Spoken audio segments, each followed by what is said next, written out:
Shalom, soyez bénis, la paix du Seigneur est avec vous. Alors aujourd'hui nous allons développer un thème, nous parlerons sur l'offrande. Que Dieu te bénisse. Alors nous voyons dans les Saintes Écritures, pour nous qui sommes enfants de Dieu, pour nous qui sommes croyants et chrétiens, que de la Genèse à l'Apocalypse, nous voyons que le Seigneur nous interpelle et parle à chaque fois d'offrande. En réalité, c'est quoi une offrande? Amen. Il y a une grande différence entre la dîme et l'offrande. Nous voyons dans Malachie 3, le verset 9 et 10, le Seigneur dit: apportez à la maison du trésor toutes les dîmes, afin qu'il y ait la nourriture dans ma maison. Il dit: mettez-moi de la sorte à l'épreuve, dit l'Éternel des armées, et vous verrez si je n'ouvre pas pour vous les éclipses des cieux, et si je ne répands pas sur vous la bénédiction en abondance. Ici, le Seigneur nous parle des principes de la dîme. Mais nous voyons que depuis le temps ancien, la Bible nous parle des offrandes. En réalité, Dieu avait établi dans le temple des sacrificateurs, des prêtres, des rois. Et ces sacrificateurs étaient chargés de recueillir les offrandes que le peuple amenait. L'offrande, dans l'ancienne alliance, n'était pas en premier de l'argent ou le bien matériel. L'offrande était symbolisée par un bien. Celui qui était un cultivateur pouvait apporter quelque chose de la terre. C'était aussi une offrande. Celui qui était un berger pouvait aussi offrir selon ses bêtes au sacrificateur. C'était aussi une offrande. En réalité, l'offrande est quelque chose qui tient à cœur à Dieu, et l'offrande est quelque chose d'important dans la maison de Dieu. Celui qui se dit croyant, enfant de Dieu, tu ne peux pas adorer Dieu sans avoir pour habitude d'offrir et d'apporter une offrande dans sa maison. Le Seigneur va plus loin pour dire qu'il n'est même pas bon pour être dans la présence de Dieu les mains vides. C'est-à-dire qu'à chaque fois que tu pars dans la présence de Dieu, tu pars rencontrer le Seigneur dans son sanctuaire, dans son temple pour l'adorer, il est important d'offrir à Dieu et d'apporter.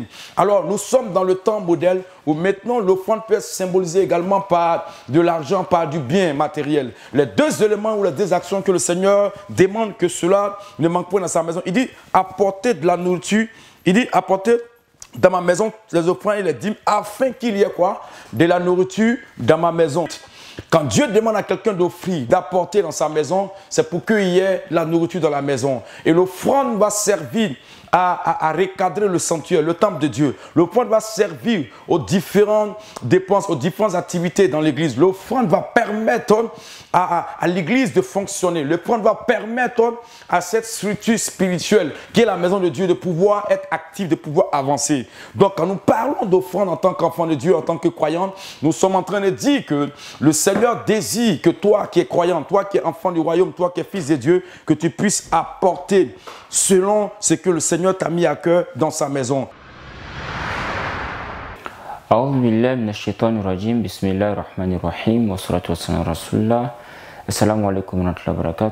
suis encore devant vous ce matin pour vous exposer sur un thème d'une importance capitale. Il s'agit de l'offrande que nous appelons les sacrifices, ou que nous appelons la sadaqa ou la nafaka. Le prophète sallam nous dit dans un de ses hadiths que le fait de sourire à quelqu'un est une offrande, le fait de pouvoir enlever de la saleté sur la route est une offrande, le fait de donner la popote à son épouse est une offrande, le fait de pouvoir apporter du soutien à quelqu'un est une offrande. En un mot, apporter du bien à quelqu'un est une offrande. Et lorsqu'on fait du bien à quelqu'un, ce n'est pas la personne en réalité qu'on fait. On fait ce bien à nous-mêmes. Il arrive souvent que nous puissions faire du bien à quelqu'un et que nous soyons dans une situation un peu difficile et que nous pouvions croiser cette personne-là qui va effectivement se rappeler du geste qu'on a eu à faire. Même s'il ne s'agit pas du bienfait qu'on va recevoir de la part des hommes, il s'agit d'une énorme récompense auprès d'Allah subhanahu wa ta'ala. Et Allah subhanahu wa ta'ala dit dans ce sens que celui qui donne à Allah subhanahu wa ta'ala en cachette sans que personne ne ce qu'il a donné, c'est-à-dire que sans orgueil ni vantardise, et Allah subhanahu wa ta'ala va multiplier ce qu'il a donné là, ce qu'il a donné pour Dieu, va multiplier ça en bonne grâce pour lui ici-bas et va lui donner beaucoup d'autres grâces encore après la mort. Et on nous dit que il y a deux choses qui rallongent la vie de l'homme. Il s'agit de l'offrande et des bénédictions. Donc le fait de recevoir les bénédictions et le fait de donner beaucoup les offrandes font qu'il y a beaucoup de calamités qui ne nous atteignent pas, telles que les accidents et beaucoup de choses qui peuvent advenir dans notre bien. Et le prophète sallam est le premier à nous exhorter à partager. Vous voyez cette histoire de voisinage par exemple, le prophète sallam dit que lorsque nous sommes voisin à quelqu'un, même si nous préparons, nous devons partager la nourriture, donner ça aux voisins, donner ça aux nécessiteux. Et Rasfantala, il dit, dans la sourate 9 au verset 60, que vous savez que les biens, c'est-à-dire que le matériel, est donné aux orphelins, d'abord donné aux indigents, est donné aux convertis et à toutes personnes qui sont déshéritées, qui n'ont pas les moyens lorsque nous avons plus de moyens. Et les riches ont ce devoir là, vous voyez, de pouvoir donner aux pauvres qui n'en ont pas les moyens. Le fait de pouvoir conserver de l'argent ou bien le bien matériel et ne pas pouvoir donner ce bien matériel là à ceux qui en ont besoin est appelé la méchanceté. Et la méchanceté se retombe toujours sur celui qui est méchant. Parce que soit c'est un brigand qui va venir prendre cet argent, ou bien il y aura des braqueurs, ou bien les gens vont t'agresser pour prendre cet argent. Parce que cet argent est un dépôt de la part de la subhanahu wa ta'ala. C'est un dépôt de Dieu, c'est une grâce de Dieu de pouvoir te donner cet argent. Et si nous partageons, Inch'Allah, on aura beaucoup de bienfaits ici dans l'au-delà. Assalamu alaikum wa rahmatullahi wa barakatuh. Qu'on donne à Dieu ou à une personne, à la différence de la dîme qui est une imposition de 10% sur les revenus que nous avons.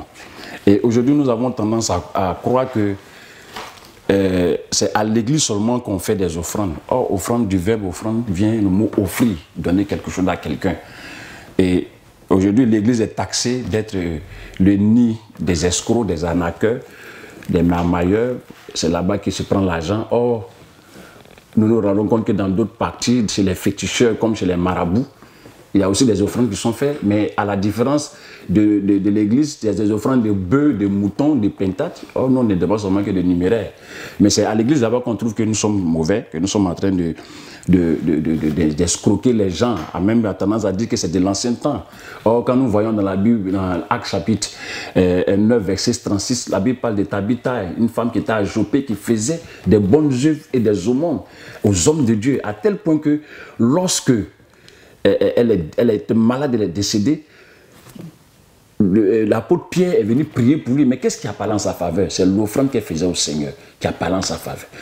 Il a besoin de ça parce que la Bible me dit dans le Lévitique que le pasteur, le lévite, le sacrificateur n'a d'autre part qu'avec Dieu. Mais la part que Dieu lui donne, c'est quoi? C'est ce que les fidèles envoient dans la maison de Dieu pour donner cela aux pasteurs. Et aujourd'hui, on trouve que les pasteurs sont riches, ils s'enrichissent pour appauvrir, comment dirais-je, les fidèles. C'est faux. Ce n'est pas ce qui est fait et ce n'est pas ce que nous voyons.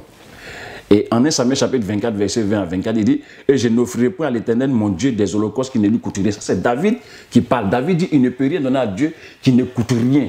Donc David aussi avait quoi? Avait la révélation des offrandes. Et son fils Salomon a eu la révélation des offrandes en ce titre qu'il a donné 1000 bœufs à Dieu. Et Dieu l'a béni et il était l'homme le plus riche de la terre. Et on peut dire que l'offrande est importante dans la maison de Dieu. Ecclésiaste nous dit, et la version, je vais citer la version Parole de vie, dit, n'hésite pas à prendre des risques. Mais dans d'autres versions, ils diront, jette ton père à la surface des eaux. Ecclésiaste chapitre 11, verset 1, jette ton père à la surface des eaux. Avec le temps, tu le verras. Et Parole de vie dit, n'hésite pas de prendre des risques. N'hésite pas, n'hésite pas de donner à Dieu. N'hésite pas de faire des offrandes, n'hésite pas d'apporter dans la maison de Dieu ce qu'il faut. Et Luc 6, verset 30 dit, donnez et il vous sera donné. Il s'agit d'un principe que Jésus-Christ a révélé et quiconque l'applique en récolte les fruits. Donc l'église, l'offrande est biblique et l'offrande doit se faire. En dehors de la Bible, même l'offrande doit se faire. Partout ailleurs, nous voyons des offrandes. Dieu nous bénisse.